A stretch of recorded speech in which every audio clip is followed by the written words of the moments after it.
হঠাৎ করেই আকাশ কাঁপিয়ে আবারও ইরানে মার্কিন যুদ্ধবিমান বিস্ফোরণের শব্দ, মিসাইল হামলা আর সঙ্গে সঙ্গে নতুন প্রশ্ন। তাহলে কি শান্তি চুক্তি ভাঙল আমেরিকা? আর এবার ইরান কি আরো কঠোর জবাব দেবে, নাকি মধ্যপ্রাচ্য আবারও ঢুকে পড়ছে নতুন যুদ্ধের অন্ধকারে? মার্কিন সেন্ট্রাল কমান্ড সেন্টকম ঘোষণা দিয়েছে, অন্তর্বর্তী সমঝোতা স্বাক্ষরের পর এই প্রথম তারা ইরানের ভেতরে বিমান হামলা চালিয়েছে। তাদের দাবি, হরমুজ প্রণালী দিয়ে চলা সিঙ্গাপুরের পতাকাবাহী একটি বাণিজ্যিক জাহাজে ড্রোন হামলার জন্য ইরান দায়ী। সেন্টকমের ভাষ্য অনুযায়ী ওই ঘটনাকে তারা যুদ্ধবিরতির স্পষ্ট লঙ্ঘন হিসেবে দেখছে, আর সেই কারণেই লক্ষ্যবস্তু করা হয়েছে ইরানের ক্ষেপণাস্ত্র ঘাঁটি, ড্রোন সংরক্ষণ কেন্দ্র এবং উপকূলীয় রাডার স্থাপনা।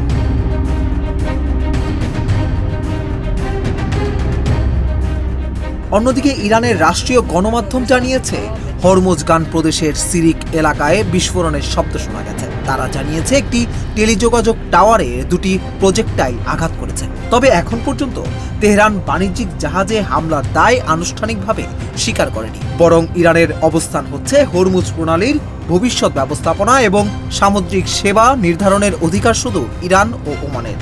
ইরানের উপপররাষ্ট্রমন্ত্রী কাজেম গরিবাবাদী আরও বলেছেন, ইরানের ভূমিকা উপেক্ষা করে হরমুজের নিরাপদ চলাচলের নিশ্চয়তা দেওয়া সম্ভব নয়।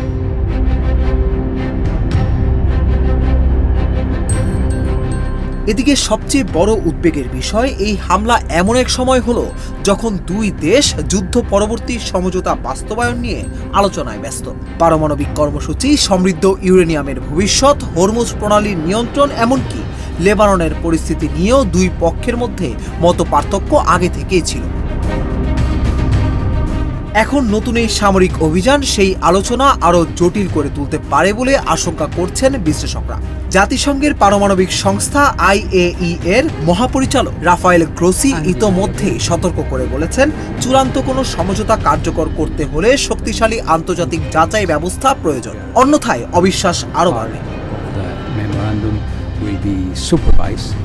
সব মিলিয়ে পরিস্থিতি এখন অত্যন্ত স্পর্শকাতর। একদিকে চলছে কূটনৈতিক আলোচনা, অন্যদিকে আবার শুরু হয়েছে সামরিক হামলা। এখন সবার চোখ তেহরানের দিকে।